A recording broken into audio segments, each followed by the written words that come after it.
There you go, Dave. Good morning. You ready? I'm doing good, brother John. Good to see you, man. It's still hanging in there. Oh, it is? Yeah. I mean,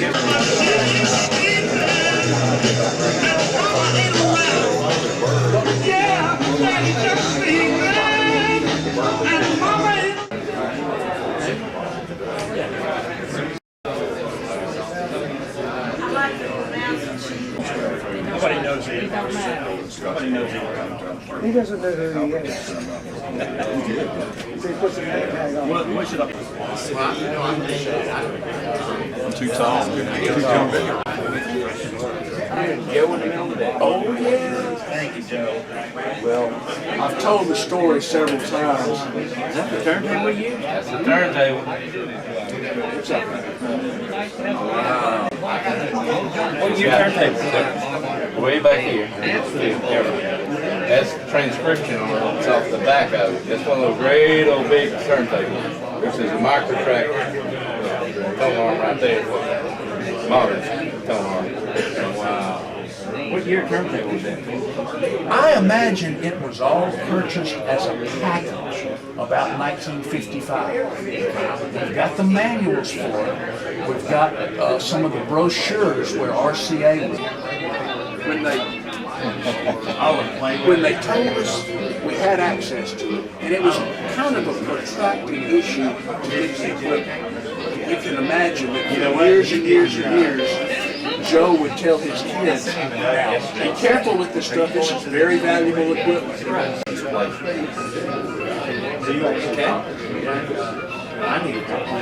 If you fill the letter number. Alright, right across the top here. Joe, and we got big letters, room on. They'll do it right. It still requires some jump around, avoid interference on the frequency you're on. Maybe I need to look into that again.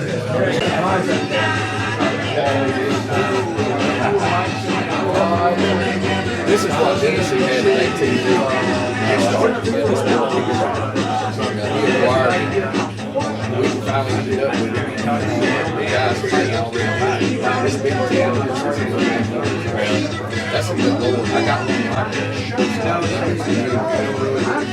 Nobody but Bob Arnold Ford boys, talking about Mr. Don Holcomb and Monroe Johnson, have brought us our first 15 minutes of roundabout time like they do every Saturday morning, and like we like to talk about. So you come in today and ask for Monroe Johnson and Don Holcomb, and you be sure, neighbors, to ask for these boys, because they got them special bonus prizes for you when you buy your new 55 Bob Arnold Ford from Don Holcomb and, of course, Monroe Johnson. I like to talk about these guys.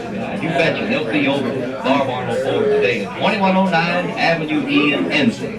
Open, neighbors, until about 8 or 9 o'clock this evening. Y'all come on over and save yourself from $200 to $500 on a new 55 Bob Arnold Ford.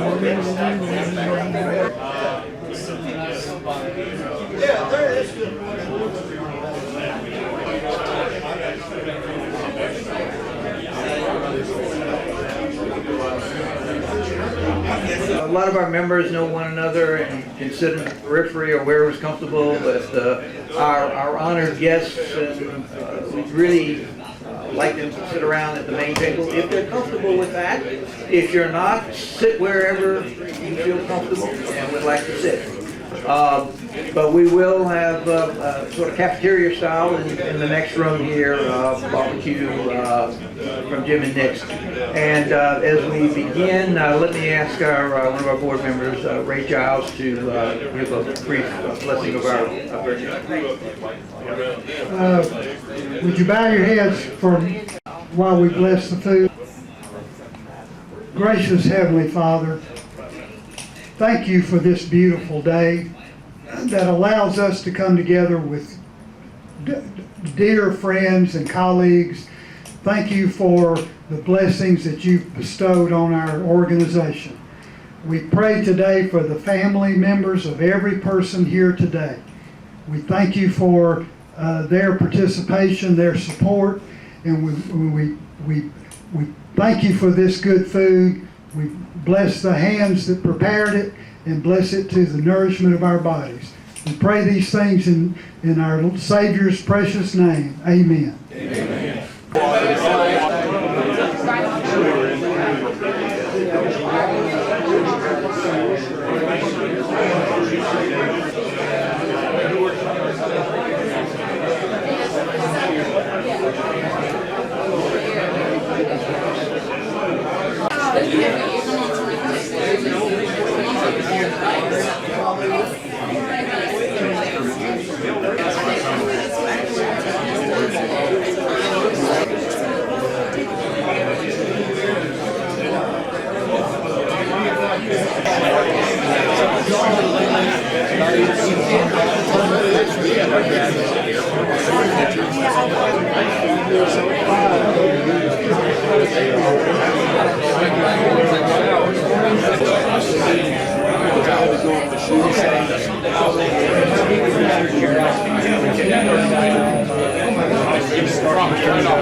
That's what I watched.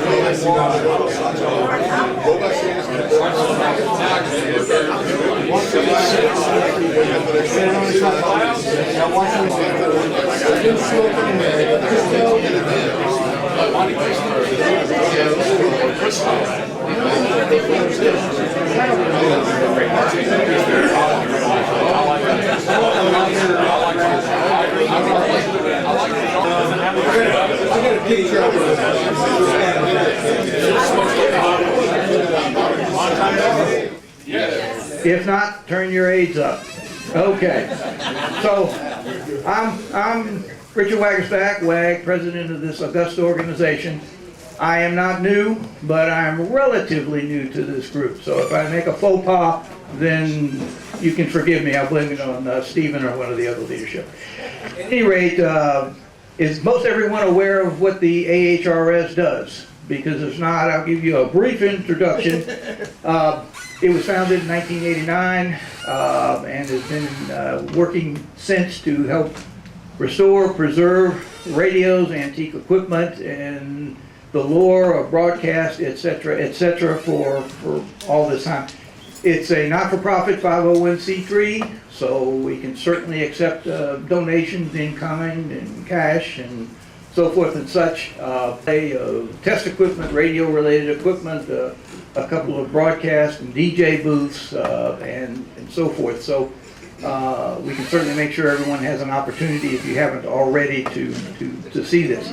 There's also our formal museum, the Kresge Museum, across the street in the atrium of Alabama Power, which has some really radios that if you haven't seen, we can probably make some arrangements to get that sort of thing done.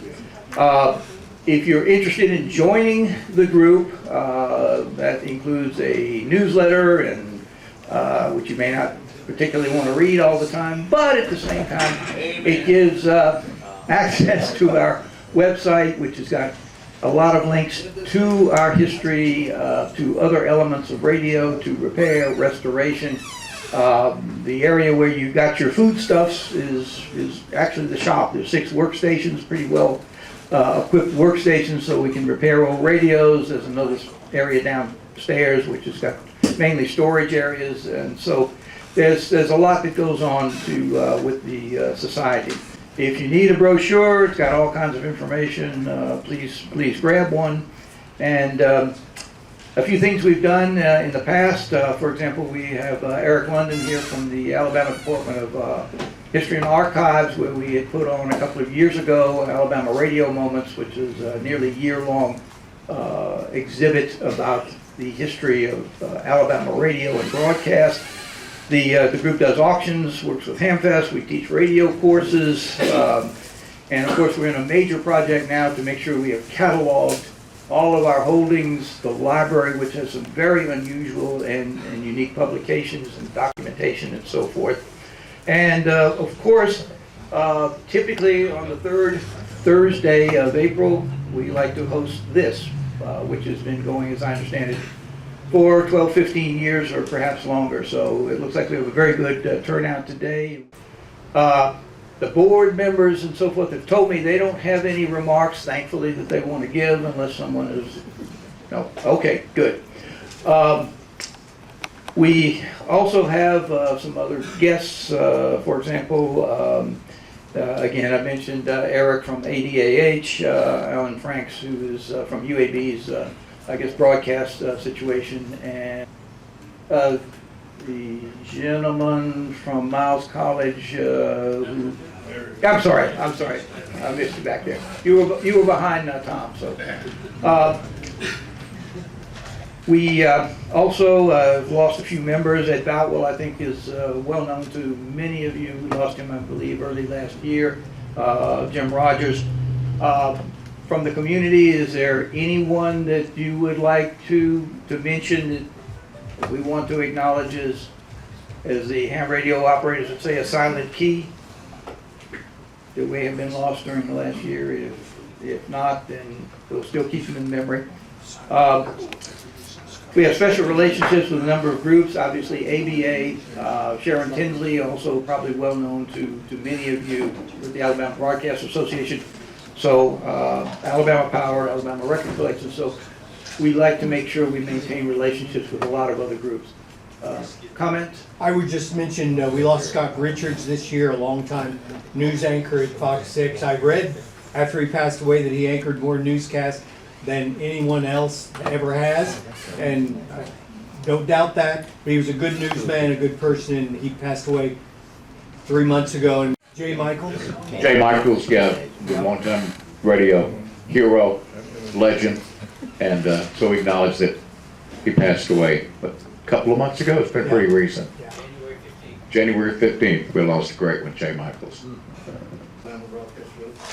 Alabama broadcaster lost just a few days ago, Charlie Driver from Montgomery. He was with it Y102, if anybody knows Charlie. Well, thank you, everyone. Let me then ask Johnson, WKLF 95.5 from Clanton, to make a note and introduce, I guess, one of our first speakers. Thank you. All right. My privilege to be able to introduce our guest speaker for today. I've known him for a long, long time, and he actually helps me out on my station down in Troy. I got several of my folks here. Scott Michaels is here, and Roger Allen, and Bob Maben. Bob works real good. Dax Davis. Yeah, we try to not let anybody know he's on there, but he's there. Bob's no stranger to folks in broadcast. He's been around a long time as an engineer, as a DJ, and is a sales rep for SCMS, which is a major broadcast supplier. So if you need to buy something, call Bob. He's in Alabama, so keeping money in Alabama. Spend it at home. But I want to tell a little story about Bob before I introduce him and let him come up to speak to you.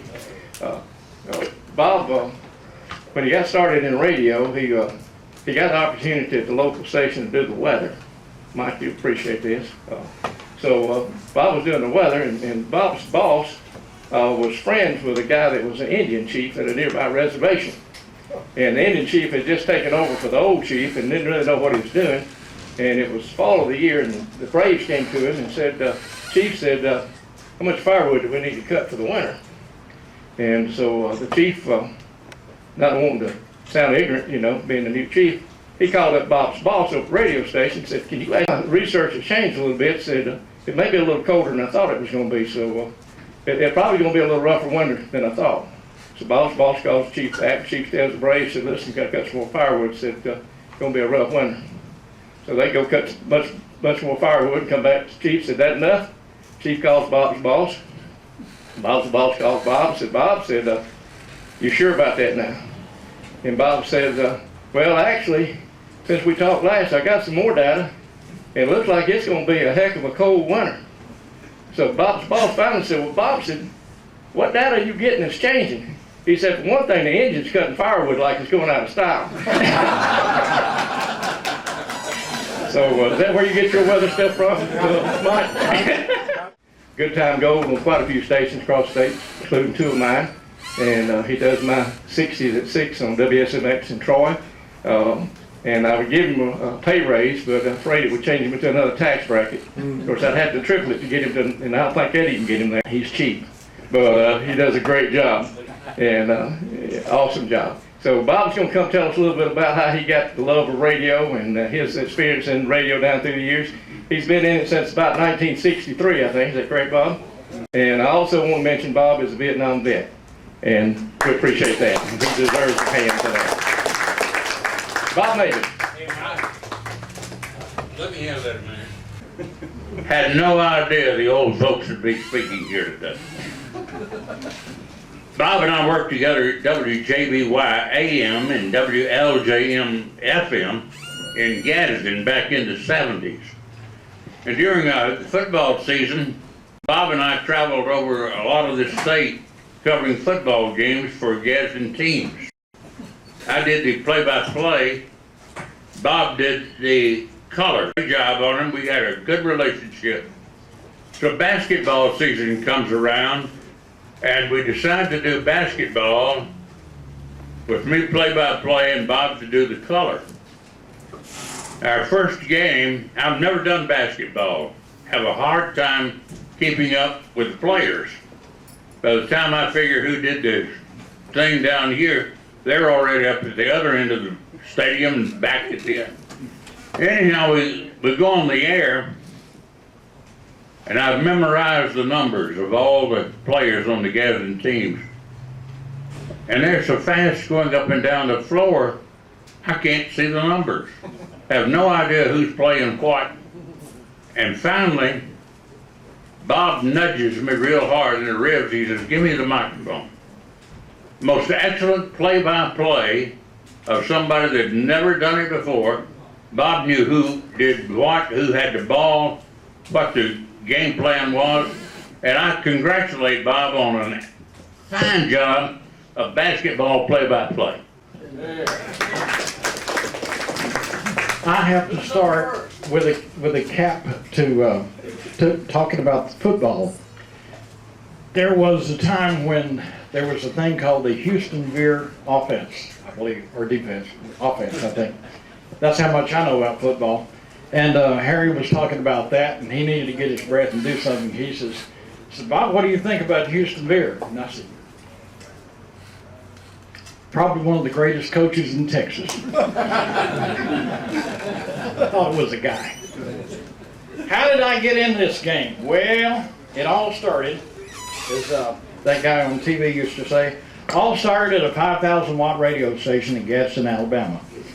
My dad went to a lawyer's office, and in the building was also WCAS. And it was a kilowatt, and I said 5, but it was a kilowatt. And there was a big window in the lobby, the double pane tilted glass, you've seen them, you own them, you know, that kind of thing. And I watched the disc jockey. He's sitting at a console, he's playing records on these huge turntables, and I said, this has got to be the greatest thing in the world. Because I like music anyway, I'm all of 12 years old. But I said, this is what I want to do. And as fate would have it, I did. But anyway, that's how I got the bug. And I moved on to hanging out on night times at WGAD, because they were a full-time station. And I found that if you go to, oh gosh, what was the name of the place? Anyway, a little barbecue place about 2 buildings down from GAD Studios. And I bought a barbecue and a bottle of Coke, went to Hicks from Tennessee, was the night disc jockey, came to the door and he says, "What do you want?" And I said, "I bought you supper if you'll let me watch you do what you do." And he goes, "Sure." So I go in the news studio, I sit down and I watch this guy 3 or 4 nights in a row, bring him a barbecue, get to watch him do radio. So finally, the night comes when he says, "Come on in here, kid." He says, "I got to go to the can." Pardon me, ladies. "I got to go to the can, and network's coming up, so if you will, you ever run a board before?" "Oh, sure." I never touched one in my life. But I'd seen him do what he does. So He says, all right, this one right here, this number pot is number 9, and that's the network. Now, and when the network gets ready to go at 10 seconds till, they're going to send a beep. When you hear that beep, turn that pot up to 10. And then, at exactly second hand at the top of the hour, 5 minutes till, ABC News will come on, fade down channel 4, that's the record. I go, okay. I did that, did it about 10,000 times after that. I finally got a paying job at WETO, yet another station in Gadsden, sweeping floors, and on Sunday, the chief engineer, Calvin Williamson, would do the Sunday morning stuff and handle the preachers and all that good thing. And then after he left, I got to play Rutledge till sign-off. And so for this, I was amazed that they would let a kid from Alabama City do that, but they did. And then I'm actually doing it. Well, the station got sold to Charlie B. Charlie Bowman. He bought the station, and things continued for a few days. And he says, "Kid, you can keep doing what you're doing as long as you're doing it free. And just, you can say something if you want to, but don't mess up." So, okay, so we did. Finally, he said, "I'm gonna pay you $10 a week because I feel bad about you working as much as you do, and now you don't have to do that." So anyway, I got a paying job. And this lasted for a little while, and then they moved to the Life of Alabama. They didn't need me to sweep floors anymore. So I went looking for a job and landed one at WGSV in Gunnersville. Lavelle Jackson, one of the nicest guys I ever knew. He let me come on and hang out during the week and watch things and so forth, and then run Sundays. And that lasted for a little while, and then Piedmont, by the way, there's going to be 16 stations, so buckle up, it'll be a while. Anyway, moved on to WPID in Piedmont, and went from the 1270 to 1280, which, that's weird. But did the same thing there for Dr. Kerry Graham. He owned 4 stations at one time, and Piedmont was one of them. And did the thing. Mike McDougall, who had met me under unusual circumstances, offered me a job at Wax. Now here's how the unusual circumstances came to be. I would go at night, make a list of, I'd come into the studio down on Rainbow Drive, make a list of records, and Mike Morlock was the announcer. Mike would go in the news, or the preacher booth, or whatever you want to call it, the middle room that had a microphone hanging in it. And he would talk to his girlfriend on the phone, and then every now and then he would introduce the record, and I would run the board in the other room. At my house, I didn't know that Morlock wasn't on the board. So, "You've got some ability, would you like a job?" And I said, "Sure." So for $15 a week, man, money is everywhere. Uncle Sam, and got to visit Fort Dix, New Jersey, Berglige, Germany, and Da Nang, South Vietnam. But fortunately, I'm back, thank you, Lord. That went on for a while, and then as soon as I got out of the Army, I went back to WCRL. At this time, it was an AM and FM, and so I did the night thing, learned music rotation, which was really difficult. Album cut, music, male vocal, album cut, music, female vocal, album cut, music, rinse and repeat, do it again. So that was easy enough. Then he got enough, he didn't need me anymore. Charlie B came calling, and Charlie B says, "Maybelline, we need," I got a mixture of AM and FM work for a while. And that went on till 74, I think, when Gadsden State decided to build a radio station, and they hired me to come over and be station manager, teach a class or two, and kind of put things together. Now, I was not an engineer. Heck, I still ain't an engineer, but I bluffed my way through it.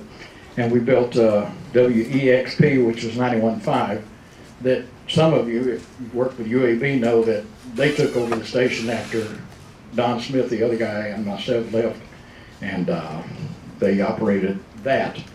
And so anyway, that went on for a while. Like I say, I moved a lot. My mom always said, "Why don't you get a little job and keep it?" But, you know, that's radio. So we did, let's see, that's, Gadsden State, you know, we do Gadsden State. Q104, 103.7 now, in here in Birmingham, used to be in Gadsden. Hired me as a salesperson, I'm the worst salesperson ever happened. You know, I found out that the opening line of, you don't need to buy spots today, do you? Doesn't work. That's not a good idea. But anyway, we did that for a while, and then Wiley Post, who was the general manager, talked a friend of mine, Bubba James, into buying a radio station just outside of Chattanooga. And a team member here with us today from Q102 in Soddy Daisy, Tennessee, the mighty 102.3. It was the soddiest daisy you ever seen. We had really good equipment. We had excellent talent. I was not on the air. I just wired it together.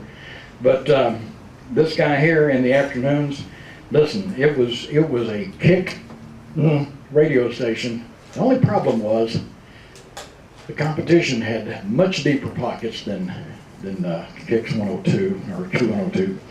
And so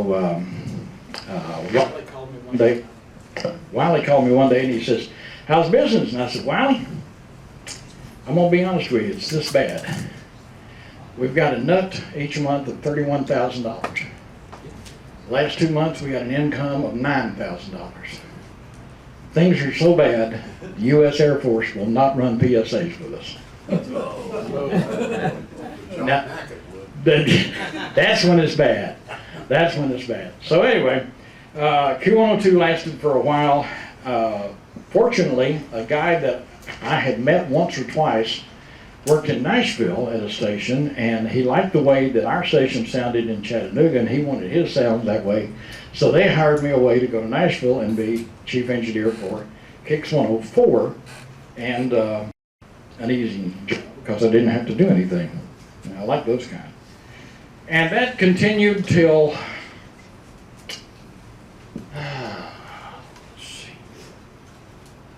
about 1980. 1980, I got the job in Nashville, and I have an interesting story to tell about that. There was a night when, and all of you that are in engineering or have been close to it can relate to something like this. Transmitter went off the air.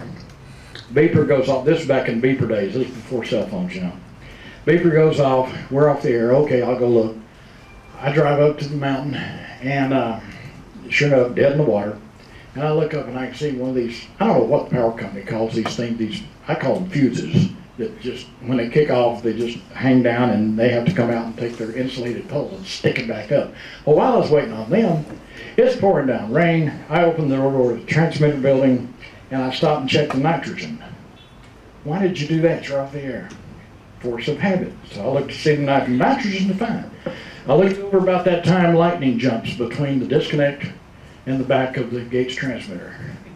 If I'd been doing what I should have been doing, I'd have been between those two, and I wouldn't be here talking to you. But I wasn't. That's one reason, and that's God saying one time, you ought to be doing something else. But didn't hear it, didn't hear a thing.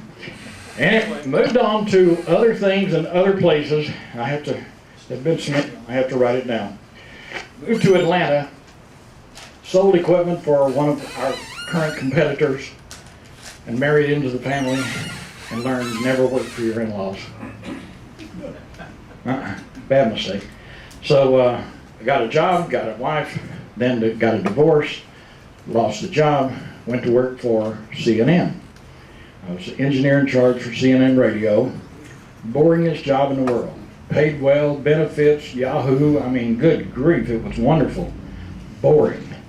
So 6:80 a.m. in Atlanta needed an engineer, and so I applied for the job, got the job, did that, and that took me through a 50,000 watt AM, and then we built an FM that we moved in from Athens, Georgia, 104.7, and we put that on the air.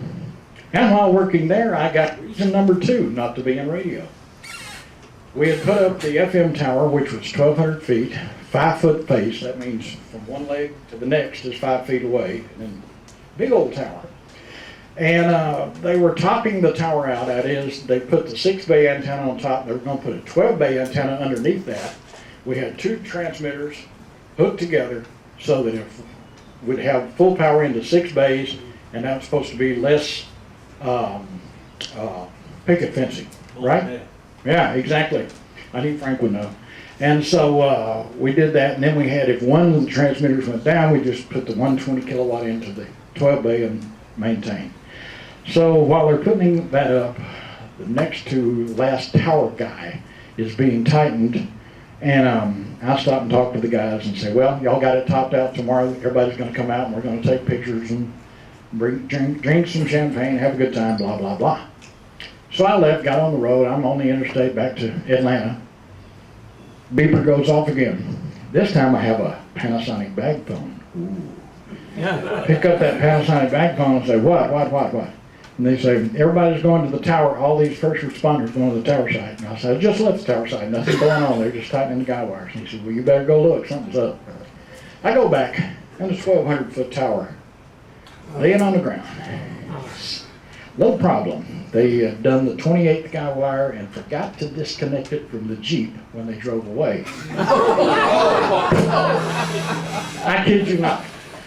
It pulled the whole sucker down on the ground, antenna and all. That was bad enough, but the worst part was, when I get to the site, my 4 little red Camaro tires have a 20-foot section of antenna, or tower laying. So there's number 2. If my phone had worked, I still wouldn't be talking to you. Anyway, got through that, and a friend of mine in Huntsville was putting a station on up there, hired me, and I went up there. This is pretty boring because it was already built and I didn't have to do anything but just keep it alive. Moved to WRBR in Memphis. They had 2 FMs and an AM. Bluffed my way through engineering that for a while. Then I got the call from the Knoxville group, Journal Broadcast Group. They had a station in Knoxville, and they needed an engineer, and I fooled those people into hiring me. They still needed an engineer. Yeah, amen. So, yeah, after I got there, I showed them what an engineer was really like, and I wasn't it. But stayed up there for a while, and during that time, I got a call from SCMS. Owner Bob Coffin says, you were always calling getting prices, but you never buy anything. And I said, well, that's because I treat my boss's money like it was mine. Actually, I treat it better than mine and look for the lowest dollar I can get. And so he says, well, how would you like to come work for me and sell gear? So I did. And that was in 1999, and I'm still at it. I still do an oldie show that they talked about, Good Time Gold. It's on 15 transmitters currently, as far away as KFRO in Longview, Texas, and as far that way as Hartsville, Tennessee, and mostly in Alabama. And thinking about it, if I had it all to do over, I'd do the same cotton picking thing, because I've had such a good time.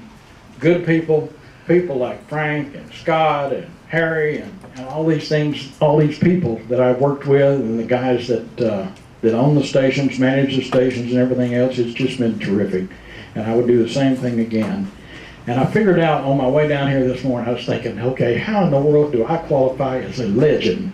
And I don't think I do. I think I qualify as a longevity.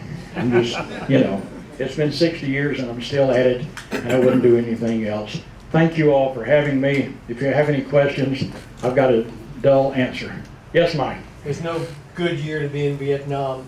What years were you there, and what did you do in the Army? 1969. I was in bad year to be there. Yeah, and I made a mistake and let people know that so instead of being a postal clerk, I was a company clerk and got a cushy job, if there is such a thing, in the office for the Postal Service there in Vietnam and in Da Nang, and more or less just ran an office. And I had a fun time there though. One night, the enemy was trying to wipe out the 285th Assault Helicopter Group, which is about right next door to the post office. It's like if we were in the post office, the 285th helicopter was at Red Mountain, real close.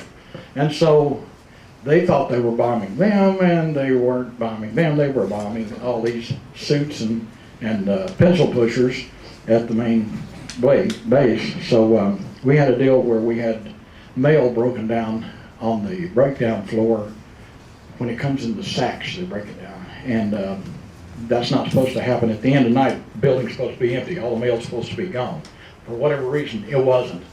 And I realized that, and that the mail's going to get burned up or blown up or whatever, so put it in a box, put it in a Connex container. Those of you who've been in the military probably know what Connex container is, this big green thing with a lock on it and pretty sturdy. Put it in there, and they decided, what a heroic thing. I was just covering, you know, but got a ribbon for it, so whatever. So anyway, that was my war experience. And you did what you were assigned to do. Thank you for your service. well, thank you. Thank you very much. I appreciate that. And with that, I'm going to turn it over. Oh, yes, back there in the back. Welcome home, sir. Same time, but what I wanted to ask. I don't remember seeing you. You didn't miss anything. When you were in Chattanooga, did you know Luther Massengill? Well, you mean Mr. Lost Dog? I know him. Okay. Luther Massengill was in Chattanooga, and that time he was the guy to beat. Yeah. He was, if you will, sort of a Joe Rumore-ish guy. He was your neighbor, he was your buddy, and we always called him Mr. Lost Dog because every morning he'd have 5 or 6 lost dogs and cats to talk about. The doggone department. Doggone department, that's it. He might have been on the radio longer than anybody in the country. Yeah. I mean, Wouldn't doubt. forever. He just died a few years ago. Yeah. How many years? It hadn't been that long. 41 to 94. Yeah. And he was on TV too. He was so Yeah. popular on radio. 12, yeah. They put him on their newscast on Channel 12. Yeah. When you worked in Saudi Daisy at the FM, Scott worked there too? Yeah. I was in college in Chattanooga in the early 70s. I worked for an AM in Saudi Daisy. And I built 1230 or 1240. 1240, yeah, in the mobile home? Yes. Yes. What was I've the been call there. letters of that station? I've been there. I have no idea. I worked for WDYN FM. Okay. The engineer for that station was an engineer for some stations here years later. And what was his name? Ron Wilson? No. Gosh. Glasses, little guy. Ben Franklin? What's that? Ben Franklin? No. No, there was a Ben Franklin. What? Jimmy Jones? No, doggone it. He worked. Palmer Bolin? No. Frank Giordino? Frank's younger than me.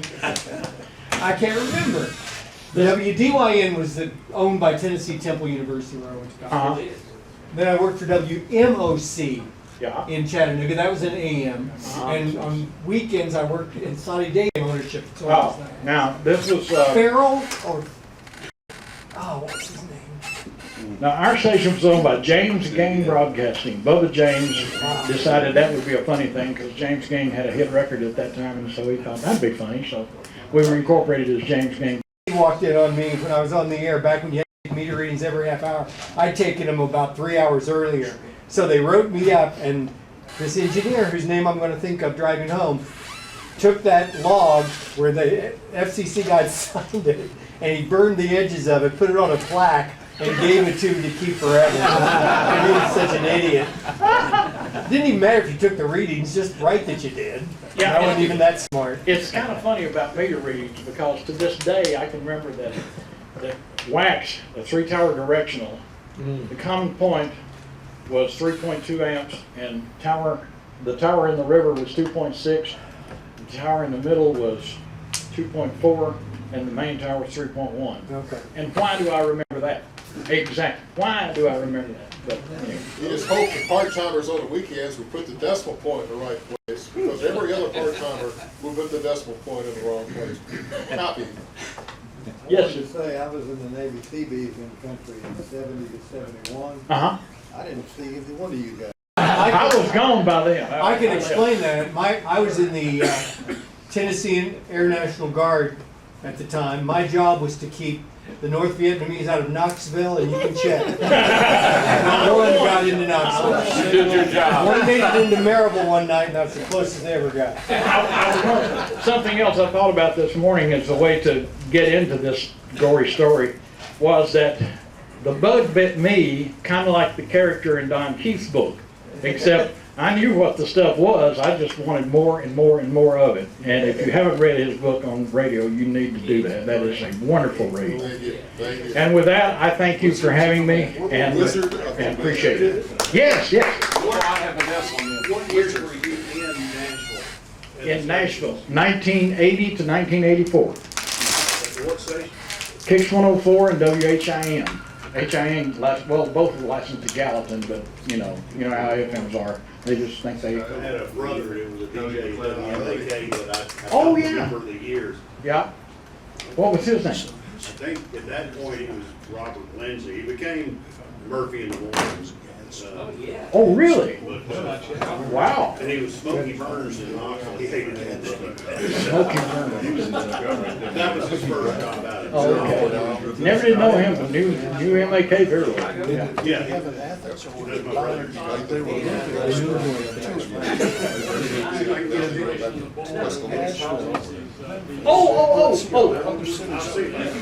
I wanted to make a comment about Joe Dennis's console in here.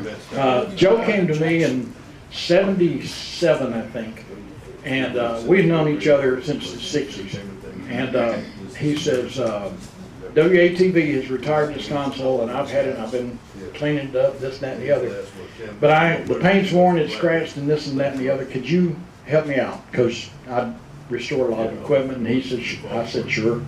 So he said, but I'm tired of it being gray. I've looked at it being gray since it came in the building. All the new consoles are this off-white vanilla color. Can you do that? And I said, I can do anything you want to. So we painted it the color you see now, because I'm sure a lot of purists, and I'm one of them, would look in and say, it's the wrong damn color. But that's what he wanted, so it became that color. And the hard part, as I was telling somebody earlier, was the little place that identified the switching functions. That was a booger to put that little lettering, because at that time you rubbed it on. There were no computers to do that. You rubbed on lettering from some company and then put clear coat over it. And that's how that came to be that. So if you want to blame somebody, that would be me. Bob, did I understand through 16 radio stations you only had one divorce? Just really get a plaque for that. Just one. Yeah, there was one during, there was one at the beginning that divorced, and then there was one during, and then there have been one afterward. Well, I never liked any of them. Not only can I not keep a job, I can't keep a wife either. But this last go around has been the same job for 23 years and the same wife for 32 years. So there you go. I finally got it. There you go. Thank you very much. Thank you. Thank you.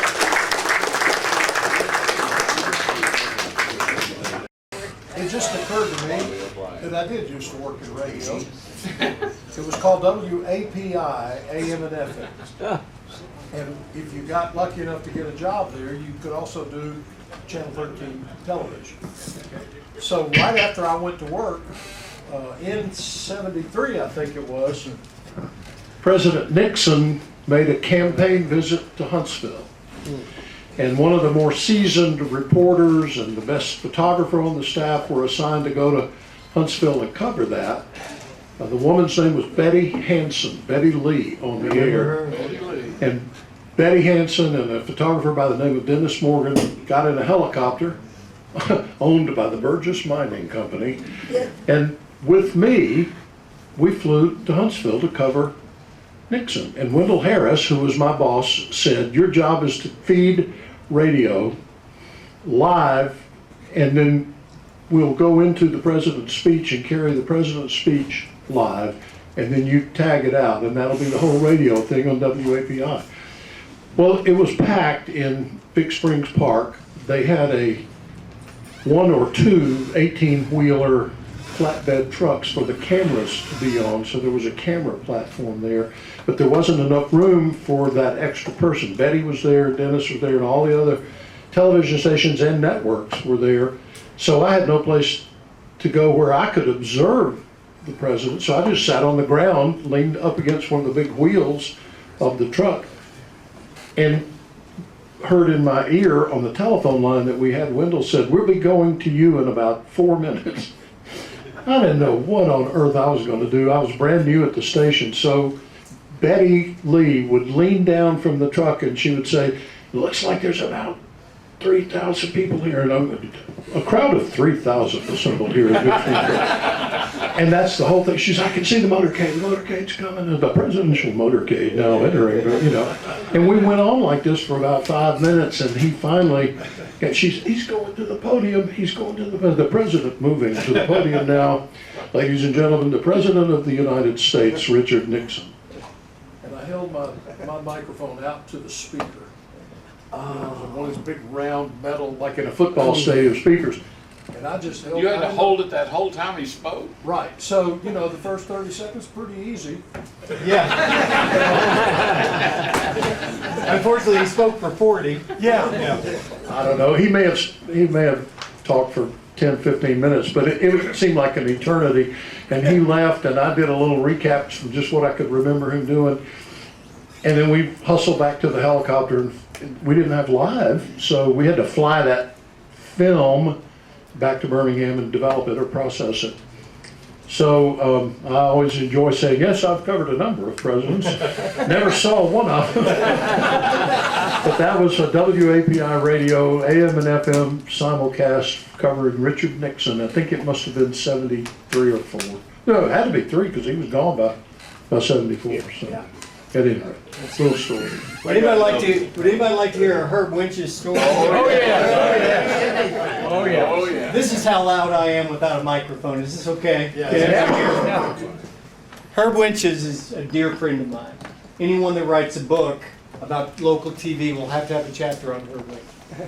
But if I was arrested and had one phone call to make, it would be to Herb Winch. That's how loyal of a friend he is. But Herb is Herb, and he's a mess, and you just have to know that if you're going to be his friend. I mentioned Scott Richards earlier.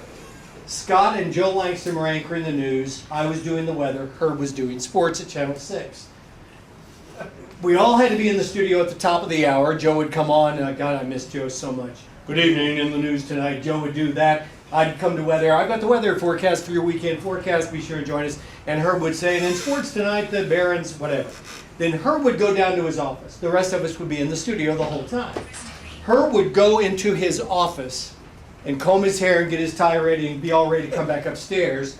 Scott Richards noticed that the cheap big can of hairspray he bought was disappearing in a week and a half. He would just barely go, shh, and that'd be it. It should have lasted 2 months.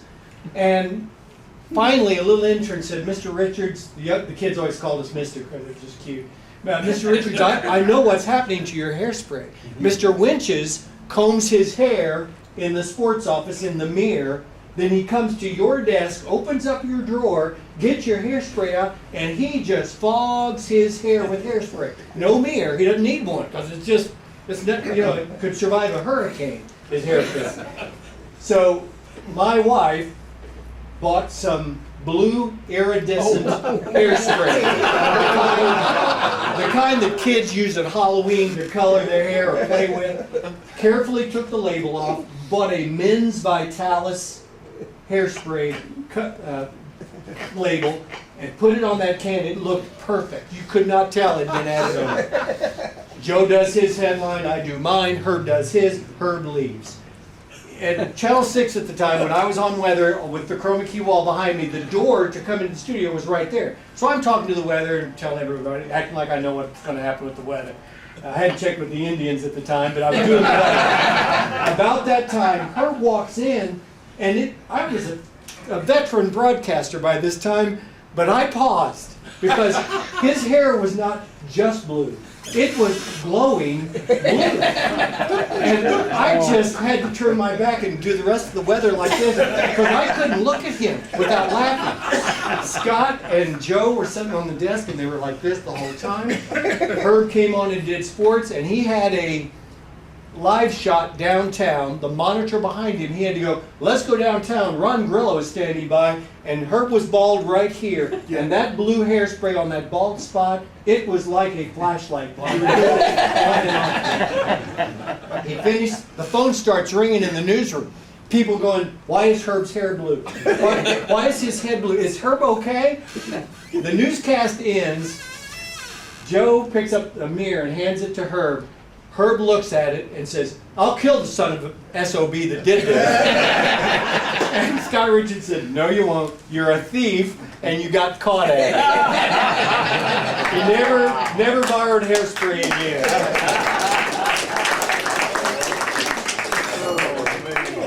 You were gonna say, blame the engineer for his Yeah, it was probably something wrong with the engineering. Yeah. I'll tell you something about Herb Winters. He worked at WJOX. Yep. And a sports show in the afternoon. And JOX at the time, because I'm still the chief of there, it ran 50 kilowatts Give him the during the day. microphone. Pass that down. WJOX in the daytime runs 50,000 watts, and it drops to 500 watts at night, directional, which means 95% of the audience goes away. Herb was doing his afternoon sports show. He came in and I was just assigned the job of being chief engineer.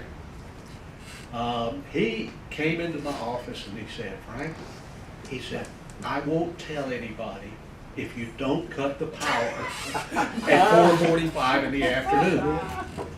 And I said, Herb, you won't have to.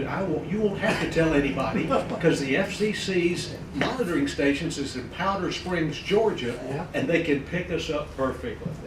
And he wouldn't take it. No, I know. You know, he was. Oh, come on, Frank, come on, take it. But he was a character, and then every time it would he'd be on a remote, and it was always on telephone lines, stuff like that. If the telephone line would drop out, next time he came on, he said, our engineering needs to do something about it. And I called him in the office after that. I said, listen, Herb, next time it drops out and you blame it on the engineers, I'm going to turn you off permanently. But Herb was a character. He still is a character. He's got 2 restaurants on Logan Martin Lake, making more money than he ever made in broadcast. Well, that's not hard to do. No, that's not hard to do. But if you charge $8 a beer, you can make a lot of money. And Herb loved to get in your face when he was talking. Oh yeah. He'd be in your space and you'd be backing up and Herb would be getting closer. Yeah. You knew you were in trouble when he started saying, trust me. Yeah. When he said, trust me, look out. Okay. Mike Boyer. Sir. Wasn't it Herb Winters who broke the news in the 70s that the Dolphins were moving from Miami to Birmingham? Yeah, that was before I came here, but that was his. Okay. Yeah. He announced, he had a source that told him that the Dolphins were coming to Birmingham, and he reported it, and they still haven't moved to Birmingham as far as I know. They're on the way. I don't have a Herb Winters story, and my story doesn't have a moral. I just want to. I want to float a couple of names and give a little nod to a couple of engineers that I have worked with over the years, and I don't hear anybody talk about these guys anymore, and I just want to say their names and just you're welcome. That'll be $35. And I know Frank remembers Wayne Gable. Who remembers Wayne Gable? Anybody work with Wayne Gable? I loved Wayne. Wayne was an antique radio guy, and he knew everything just off the top of his head. And I've never seen anybody manhandle an antique radio the way Wayne Gable did. If it was like a little rectangular, like one of these little rectangular wooden cabinets, he'd grab it by around the back in the middle of the lid and just whip it up, turn it over, set it on the bench, screwdriver, whip that chassis right out of that thing, and just clip, solder, slam it back in, take it home. And I loved Wayne because he did that for several radios for me. The other guy I want to mention is Gordon Bishop. Anybody ever work with Gordon Bishop? Gordon Bishop was the original.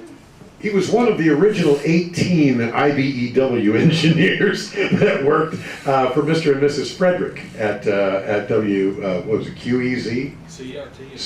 CRT and QEZ. And when Ken Johnson came up here from Mobile and bought QEZ and turned it into Magic 96. They looked around and said, what are we going to do about our overhead? Well, we have these 18 union engineers working here. Okay, so they fired all but, what, 3 of them? 2 of them or 3 of them? Carl, they didn't fire Carl. And, and the guy whose name I can never remember, real quiet guy. And Gordon. Those were the 3 guys, I think, that made the cut. And 2 weeks later, the Magic 96 tower was laying on the ground.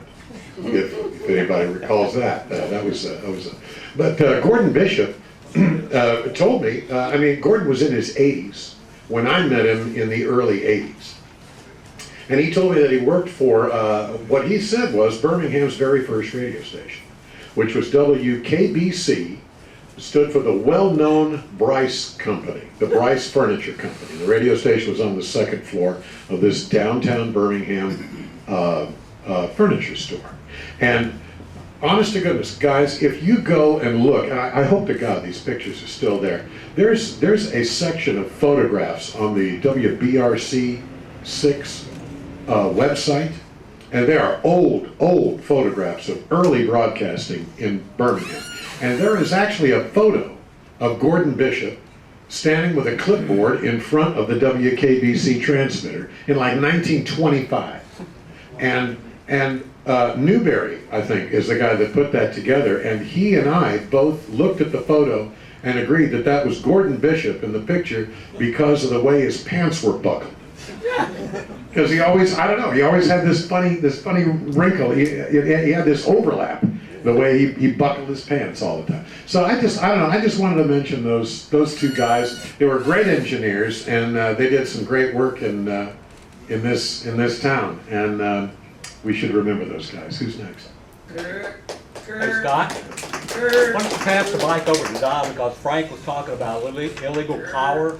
And remember the days of VOK and the kind of power that VOK was running in those days? Do you remember what caused that? Perfectly legal.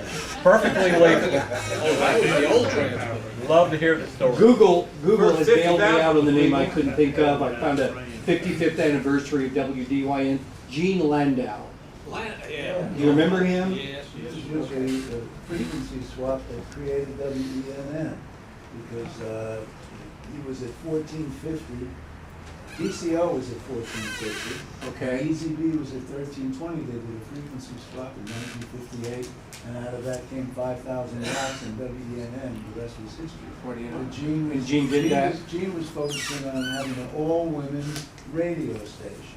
That was one of his ideas that did not come to fruition. Do you know if he's still living? I don't think he's still living. I did an interview with him in the Birmingham Black Radio Museum. Oh, Gibbon 1220 to ladies only format at one time. 1220, didn't they do that? It might have been after AQY and it became something else. Well, it went. I think it went dark after Blackie, and then came on with Bull, and then of course the Black Pope. The rest is history. 1220, twice as good as 16.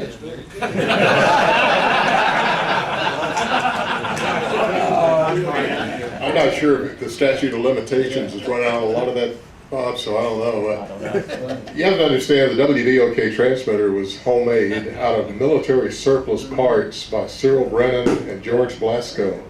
Same pretty much set up at WBAM in Montgomery, and they had WAP in Jacksonville. Cover that wall, wouldn't it?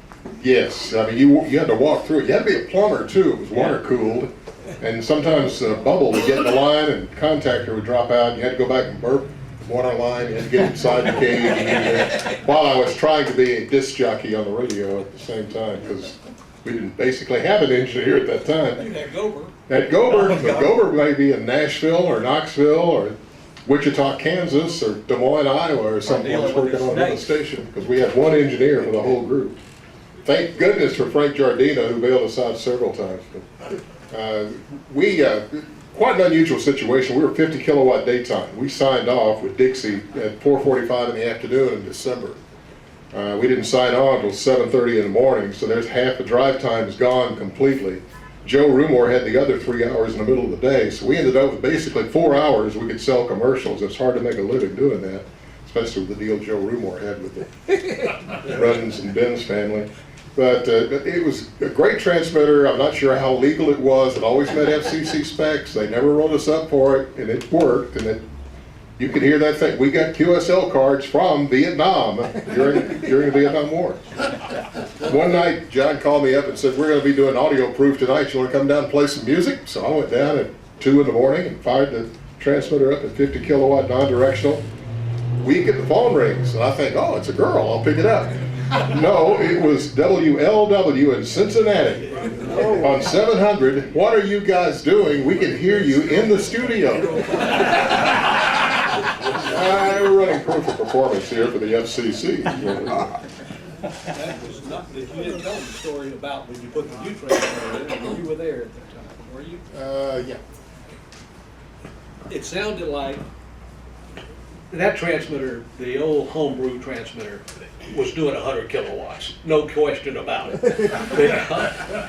Because they brought and they moved the transmitter out of the old building, because it was in the old studio building on the Bessemer Superhighway in Midfield. They built a little building outside near the tower for the new transmitter, which was the state-of-the-art Gates Harris serial number 2 MW 50,000 watt transmitter, and it was one of the best transmitters you had at the time. They turned it on and they kept getting complaints about, "We don't hear you anymore, you're noisy, it's staticky, what's wrong with it?" Well, that proved to everyone else that they were running a lot more power. One of the darkest days of my life was the FCC said that you could go buy a telephone at Kmart instead of having to buy it from Bell South. Our phone starts ringing because we're coming in on phones all over Midfield, Fairfield, West End. I mean, we're wiping out those brand new phones and rushing down to Kmart to buy. I thought you could hear VOK in Los Angeles at night. If we were on at night, you could. Well, we got 32 watts, and the old transmitter would not make 32 watts. We had no way we could get that thing down. The old 10 kilowatt transmitter, we tried, and it was so grungy, it didn't work, so they finally invested in that MW50. I think somebody else had bought it. We bought it from them because they couldn't make the payment, the down payment or something. There was the AM at API was a 50,000 watt daytime, clear channel, but we had to power down 5 kilowatts. to the 5 at night, and we used to talk about our listeners on Valley Avenue. And that thing, right before you would do it, the people somewhere in California could hear that. Well, 1070, 1070. KSL, I believe. Yeah, they can hear it, and if we weren't Johnny on the spot, take that thing down. There are all kinds of weird stories about directional AMs, and the FCC, in their infinite wisdom, when they first created the AM broadcast band, they put it in a place where daytime's fine, but nighttime, that signal travels thousands of miles if you're running power. And you've got all sorts of gerrymandering and directional arrays. Our Nashville AM at 1430, as long as you were on Old Hickory Boulevard, we were tall. But if you get 2 blocks either side, you couldn't hear us. Our studios were downtown. Transmitter was in Madison. We were down on Music Row. We couldn't hear the station at night. We didn't know if we were on the air or not. The remote control didn't work half the time, so we didn't have any idea. Didn't matter. We didn't have any listeners anyway, so nobody would call and tell us we were off the air. I had a sales story about the directional, and when I worked at ERC, we had a salesman by the name of Lee Thomas. And Lee would go out, and we had a null in Center Point. And in fact, the Center Point area was really moving up, building up. He'd call on people out there, and he talked to one person, and he said, the guy said, "Well, I buy your station, but I can't hear it at night." And Lee said, "That's because so many people are listening, it's sucking the signal out of there." He sold the account. Of course he did. That's a sales. I'll tell one more directional array story. We got wind, well, it's public record, that WYDE was filing to go 50 kilowatt nighttime. And we thought, oh boy, we're still daytime only on BOK. So we find out there's a channel available in Cuthbert, Georgia on 850. And if somebody puts a radio station on the air in Cuthbert, Georgia, WYDE is going to have to be directional they're out in Robinwood, they're gonna have to be directional northeast. So unless you live in Clay or Chalkville, you're not gonna be able to hear them. So we put George Blasco in a truck trailer, helped him buy a transmitter, and he got that license down in Cuthbert, Georgia, put that thing on the air, and I don't think he stayed on the air 5 years before it went away, but to this day, that's why if you drive out to 79 past Robinwood, you see all those towers out there, that's their directional nighttime array. It's like 5 towers, isn't it? A little more than that. Oh, quick question for you or Frank. Jim Glenn, how long did he live? Jim? Again. Jim Glenn? Jim, No. Jim again. Again. How long, when did he leave? But I think it's a grand time here for all of us, for the Legends annual meeting. I want to congratulate WAG and the board of directors for doing this. It's a great thing. And for me, it's an honor. I may be the oldest man here. I turned 90 back the end of October. And my radio starts in 1950 at WSPC in Anniston, a long time ago. And it was just briefly in and out, and it finally involved into a 25-year career that I've thoroughly enjoyed. And there are tales that be told about, you're hearing some of them tonight. But was it Mike talking about Herb Winch's? Yes, sir. A while ago.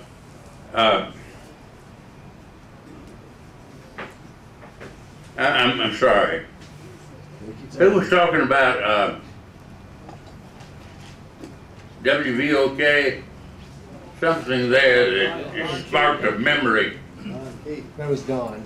A few years ago, was it 3 or 4 years ago, the society got all of Joe Rumore's equipment. Had been down in Florida, and they trucked in all the equipment and boxes of letters from who was the manager of WVOK then? Hal Hodgins? Was it Hodgins? Dan Brennan. Dan Brennan. Letters to Joe asking questions. Joe, we have an order from so-and-so company. They want to buy 100 spots from us and give you some of them. What is your price? And these letters were never answered. Rumor, apparently from these hundreds of letters Steve Westbrook has on file back here, of unopened letters from the management to Rumor, either asking him questions or chastising him for something. Rumor never paid attention to management. But my story that I'd like to tell, with all due respect to engineering, I was at WEYY in Talladega back in the late 60s, and we had a remote broadcast scheduled, and at WEYY, the Bell Telephone Company was half a block up the street from us. They sent an engineer down to tie us in so that we could do our remote. And in our conversation with this young man, it was his first day on the job. So we did the remote, and during that remote, and for several days afterward, our station would go off and on the air. There'd just be a little click and a moment of silence, or 5 minutes maybe, and we thought that kid engineer did something to our system.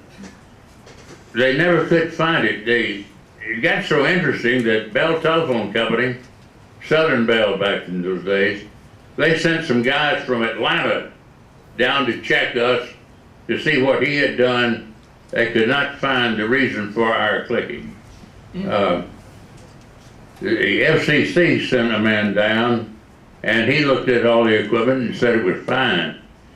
But while he was there, we had to off and on the air. Could not understand why. One of our owners was Lavelle Jackson from WGSV in Guntersville. So Lavelle came down one day to check out and see what was going on, and he could not find a thing. So he left, I thought. And a few minutes later, he came back in and he said, okay, system's fixed, you're okay, we'll not have that problem anymore. The station was upstairs at the end of a long hallway in what had been a hotel in Talladega's early days. The restroom was right across the hall from the studio. Said, Lavelle, what do you mean it's fixed? He said, no problem, I got it done, everything's all right. Tell Joe, our other owner, that I've got it fixed. What did you do, Lavelle? And he started laughing. He said, well, before I left, I went to the restroom, and he said, while I'm standing there doing what I do and wondering what is wrong with this radio station, he said, I noticed this little wire down at the bottom of the wall just hanging there. And he said, I thought that's the ground wire. He said, I hooked it back up to that pipe under the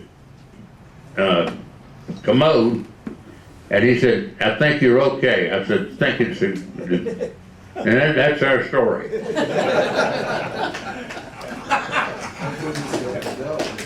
And end it, we got to hear from the governor. Come on, governor. Go to the bathroom again. No, come on, governor. Real quick. We can't end without the, yes, check the groundwater. Well, pretty good. Corley called me up from the grave the other night and told me to come down here and talk to you people here. And I wanted to say to Chris, Chris is a self-made man, which relieves the Lord of a lot of responsibility. And of course, what can I say about Michael here that he hasn't already said about himself? So I'll just bypass that. Of course, Don Mosley. Don is, how old are you now, 102? Pretty good, pretty good. But I remember, I'm gonna quit talking like this in a minute. But I was going, when he, hey, man, it's a lot of bumpers, y'all. 1,200 pounds of ground beef. I made me a poem I wanted to put on my resume there when I'm buried. The Krispy Kreme is my dream. They the finest in the South. When I die, just bury me and put a Krispy Kreme in my mouth. And then I remember when Bert and I came over here from Houston, Texas. I remember Gordon, that you were, there were no engineers there when we got there. Started Magic 96 in the morning. He would not let us punch our own mic buttons on and off. Union man. Yeah, he was a union man, and I thought he was Clem Cadiddlehopper when he came in. But that was really wild. We'd never experienced that before, but He was, what a character. he was. What a character. And I think one of our fortes on the Bert and Kurt show was, Bert was Mr. Radio, with a wonderful voice, and he was kind and loving, and I was a smartass. No. The second banana. So I came and did all the other voices on the show, and I remember back when Bill Clinton was president. Had a blast with Bill Clinton, and we used to call Lonnie Bumpus Young answer the phone. We had this little thing on the cart that said, "Hello, this is Lonnie Bumpus Young. Hold on, please, for the president." Hey, Bert, the president's on the phone. Bert would say, "Hello, Mr. President." "Hey, Bert and Kurt, I'm telling you, He said, I tell you what, y'all remember when I had my heart attack? Hillary was there in the hospital with me for 24/7 for 2 weeks, and I had asked her 4 times to please get off my oxygen tube. But then I got my presidential library over there in Hope, Arkansas, and it was great. And y'all know I had a little trouble with running around with women. Oh boy, that was fun. But anyway, we had the what do you call it? The library. It's a library, right? That's the way you say it, library. That's the way they say it in Hope. But anyway, we had glass ceilings on the ceiling, you know, and this night mood lighting when people would go by and see all my dilly-dally. I mean my work as a president. But it was a lot of fun. And then I called up Ronald Reagan one time, and he said, "Will, my fellow American, you're an idiot." And who else was around? I remember Jimmy Carter too. We were in Jackson doing Jimmy Carter. Oh, this is Jimmy Carter, and y'all know my brother Billy. He's an idiot too. But we had a good time. And then I remember these Vietnam vets. Go brothers, go. I did not want to go into the military. So I was in the lottery system. Were you guys in the lottery system? Yeah. Well, my number was like 80. But I'd already started school, started college.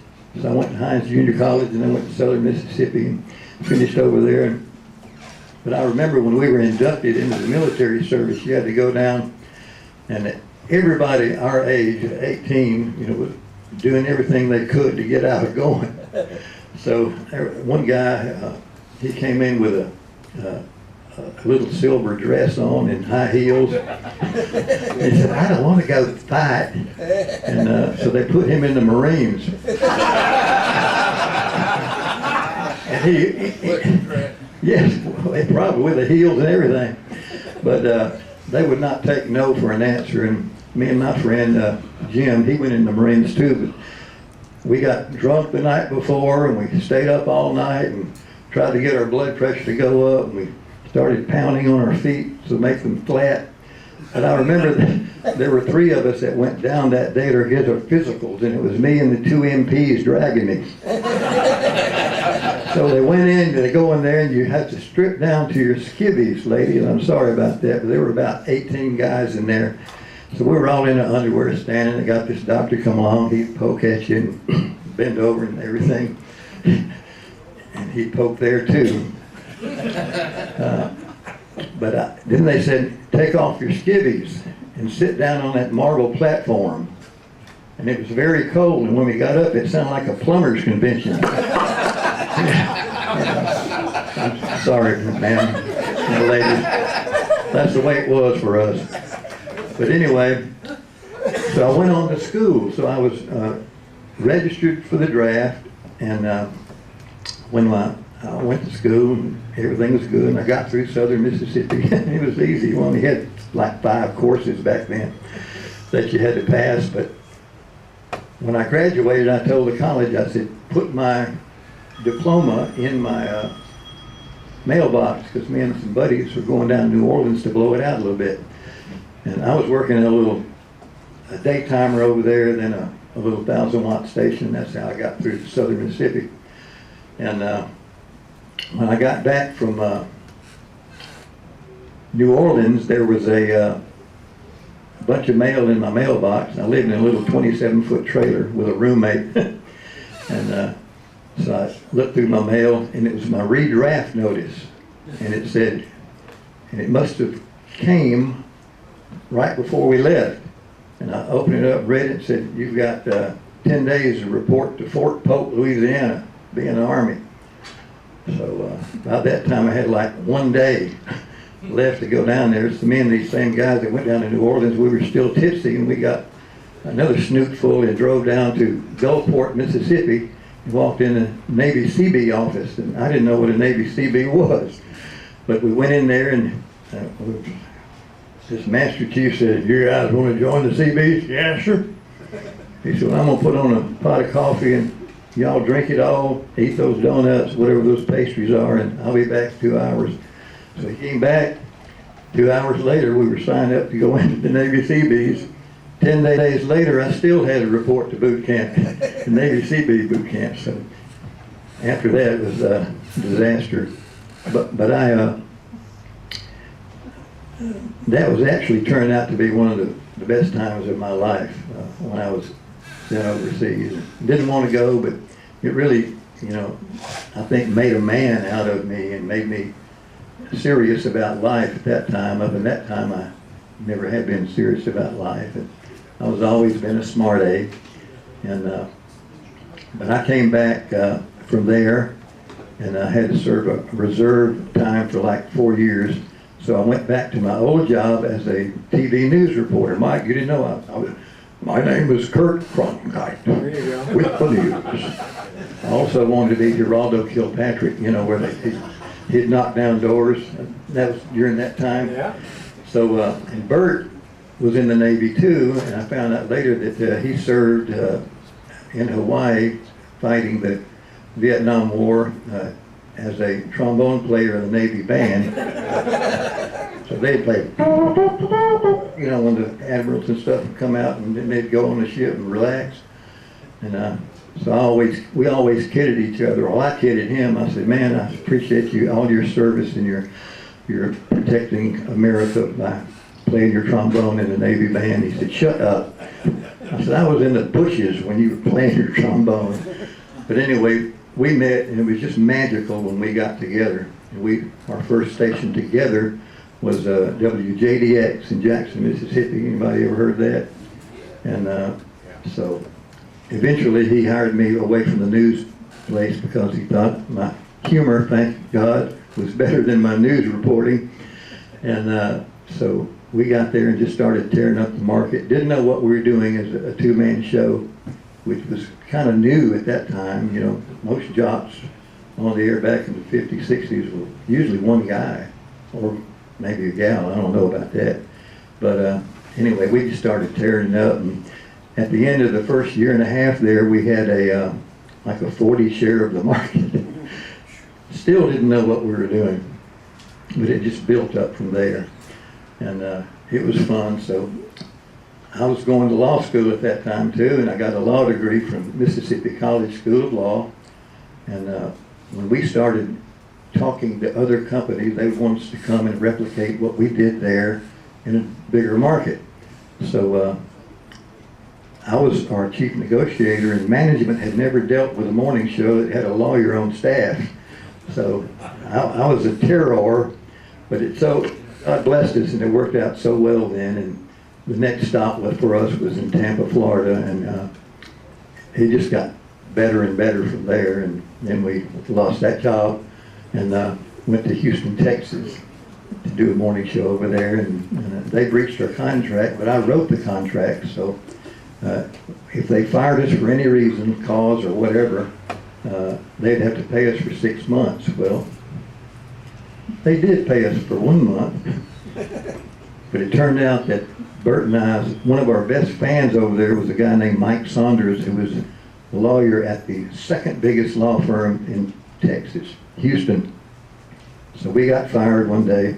They called us in. You guys know how that happens. They call you in and said, we got good news and bad news. The good news is we're going to simulcast. The bad news is y'all are all gone as of 5 o'clock today. So Bert and I heard something was going on. So I said, Bert, wear a suit for our last day on the air. So we went in there, and all the other jocks were around, and they told us that news. So we walked up and out to the building next door, which housed the guy's law firm he was a big fan of ours. Walked in and told him the story. I said, well, I think they're going to pay us for 6 months. He said, no, they're not. I said, okay, I know. He said, I'll have a lawsuit prepared, and when they stop paying, just give me a call. I'll file it that day. And that's what happened. And then we were on the beach. They stopped paying in a month, and then they called Mike and said, stop paying. He said, okay. He filed the suit. I think we sued him for like $4 or $5 million. I mean, Houston was a big market. They could afford it. But, so Bert started doing Amway, going in real estate, trying to survive, you know. I'd had this speaking business going on since we met. I started in Jackson. And the first time anybody said, "Come on down here and speak to the Concrete Association down here on the coast," I said, "How much?" He said, "How much do you charge?" I said, "What do you usually pay?" He said, "Oh, how about $500-600? We put you up in a room." I said, "Yes, that'd be fine." I was figuring like for $50, and so that started a nice secondary career. So I'd sent out a bunch of brochures and stuff in the meantime while Bert and I were on the beach, and I got a Chamber of Commerce book and had 350 Chambers of Commerces in Texas. And I sent them all a brochure and a personal letter, a little brochure that I had, and with a little card on it said, "If you want to," I had a cassette tape of, you know, one of my shows, and you got the best one, and sent that to them so that they wanted to hear the laughter. And so I sent those out, and then we got a call from Ray Quinn. Y'all know Ray Quinn? Yeah. He heard us in, I mean, it's who you know in this business to help you succeed and build as long as you do a great job. So Ray was in Philadelphia, and he had a morning show there, and he hired, he heard us when Tampa Bay Buccaneers got into the Super Bowl, and they played for the Super Bowl with, Doug Williams was it, the quarterback? The first African-American quarterback, I think, to win the Super Bowl, I'm pretty sure. But anyway, Bert and I destroyed his guys on the air. We had, you know, banter going back and forth at the same time. And they bet us, you know, like 20 cases of beer, and we bet them about 20 cases of oranges because we lived in Florida. But anyway, so we won. So Ray was their program director at that time, and he remembered us and heard we were on the beach in Houston, Texas. So he calls Bert, and I was really fed up with radio because, you know, I'm just a second banana. I don't know all the stuff you guys know about radio and engineering or anything like that. So Bert communicates with Ray, and Bert called me up. He said, "Do you think about going to Birmingham?" I said, "Yeah, I'll think about it." So Ray flew us over here, and they were going to start Magic 96 here. So long story short, we got a deal put down on a napkin at a local restaurant, and he sent it to me, and they wrote it up. But my attorney, I rewrote it and changed a few things, and sent it back to them. And Ray was here, so I sent it back here. And anyway, a few months went by.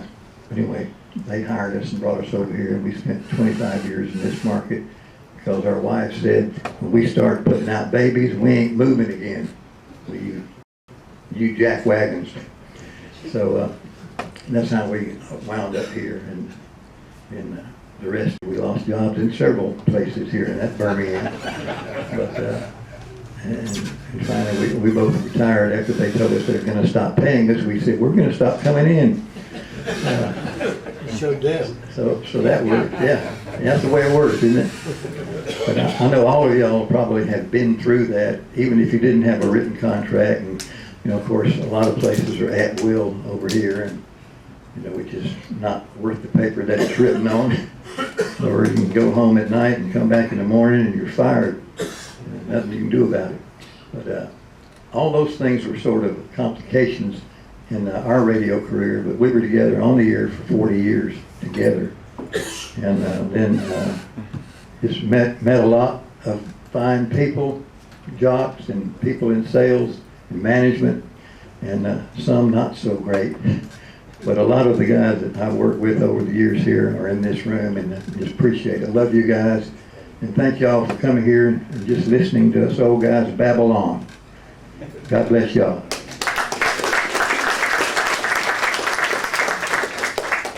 Thank you, and if anybody needs an explanation of who Clem Cadiddlehopper was, find somebody with some gray hair. We'll get it explained to you. Red Skeleton. Red Skeleton, exactly. Red Skeleton. So We also had a few flashbacks to a draft number of 108, Fort Dix, Army Reserve, Vietnam era, so we'll just kind of leave it at that. We have some drawings here. We have 3 items which have been signed.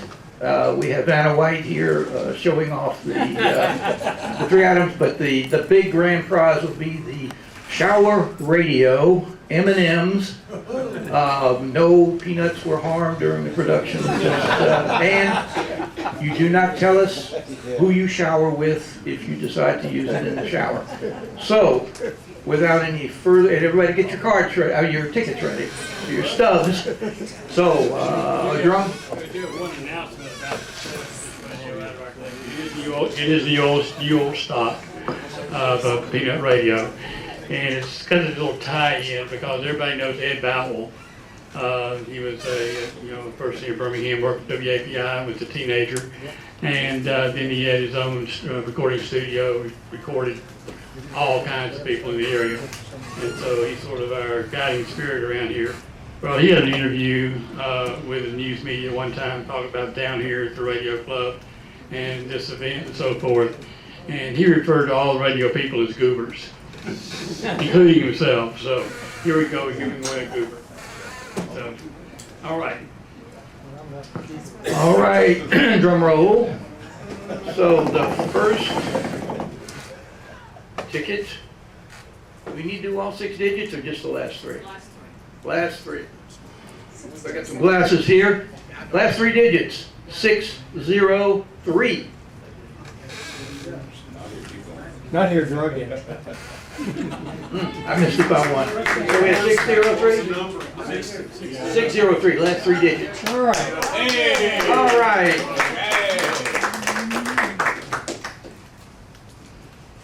All right, and the next. Yeah, you're back on, Steve. Okay. 651. That's 651. Not here drug. We would take 615. Depends on whether we have a winner or not. I got 651. 651. There we go. All right. Another winner. And thirdly.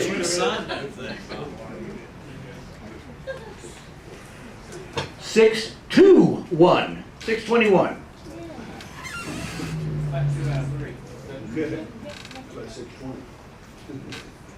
Going once. Going twice.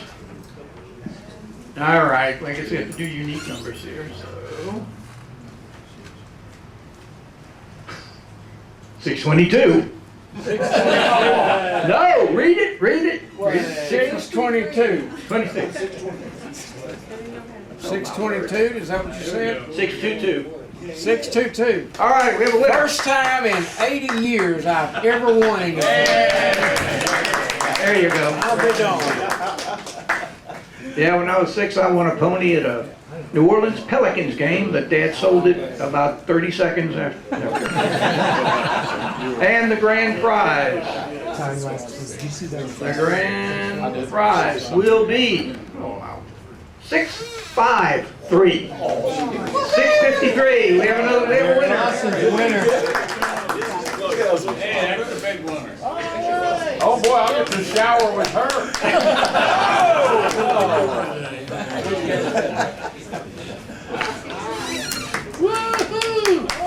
And we'll see if we have a battery, but never mind. You don't need to dig it out of there until you get into the comfort of your own home.